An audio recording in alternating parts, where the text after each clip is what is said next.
Hello mga person! Samahan nyo naman akong mag-prepare ng dinner namin for tonight.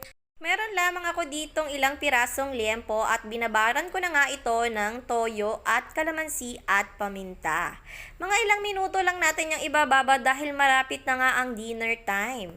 Kahit kaunting oras lamang natin yung mabababad ay kakapit pa rin ang lasa niyan kaya huwag kayong mag-alala. Hinalo-halo ko lang itong mabuti para siguradong kumapit nga yung ating mga pampalasa dito sa ating liempo. Pagkatapos nga ng mga ilang minuto ay nagdesisyon na nga akong simulan ang pagluluto ng ating dinner for tonight. Nagpainit na nga ako ng mantika sa kawali at saka ako isasalang dito ang ating liempo na minarinate. Ang mga liempong minarinate natin a few minutes later. So, ipiprito natin yan isa-isa dito. Ganyan mga person, sinasalang ko na nga siya isa-isa. At mag-iingat lamang tayo, baka matalisikan tayo ng mantika. Sayang naman yung mga skincare na ginagamit natin kung matatalsikan lang ang ating skin ng mantika, ano? Kaya mag-iingat tayo habang piniprito natin itong liempo ng baboy.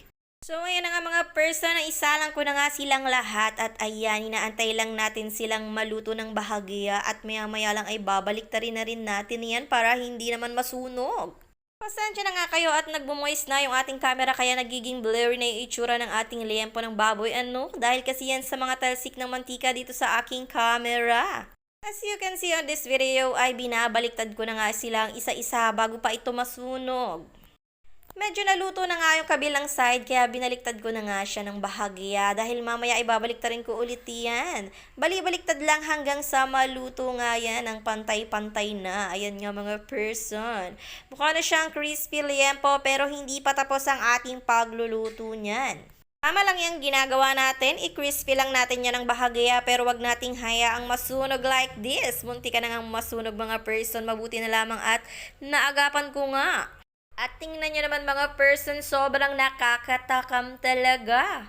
Habang hinahango ko ito ay kumakayat na ang aking laway dahil sobrang natatakam na ako at gusto ko na nga kumain.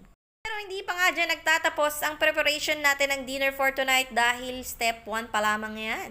Sa pinagprituhan natin ng liempo ng baboy ay bawasan lang natin ng mantika dahil gagamitin natin sa paggisa. Kaya lang may nangyayaring trahedya. Sobrang init ng mantika ay hindi kinaya nung pinagsalinan ko. Babasagin nga kasi iyon. Matagal ko na naman siya pinagsasalinan ng used oil pero ngayon lang talaga siya bumigay ng ganon. Siguro nga it's time to let go.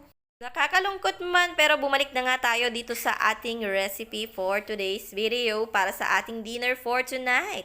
Nakita nyo naman, ginisa-gisa ko na nga yung onions at nilagay ko na nga ulit dito ang ating piniritong liempo at saka ko naman ibinuhos yung pinang-marinate ko sa kanya. At yan nga mga person, inantay ko lang siyang mag-simmer-simmer at hanggang sa maluto nga yung hinalo nating pangsabaw dito at ayan na nga mga person. Humihitik-hitik na at napakasarap talaga. Kain na tayo ng dinner for tonight. Babu!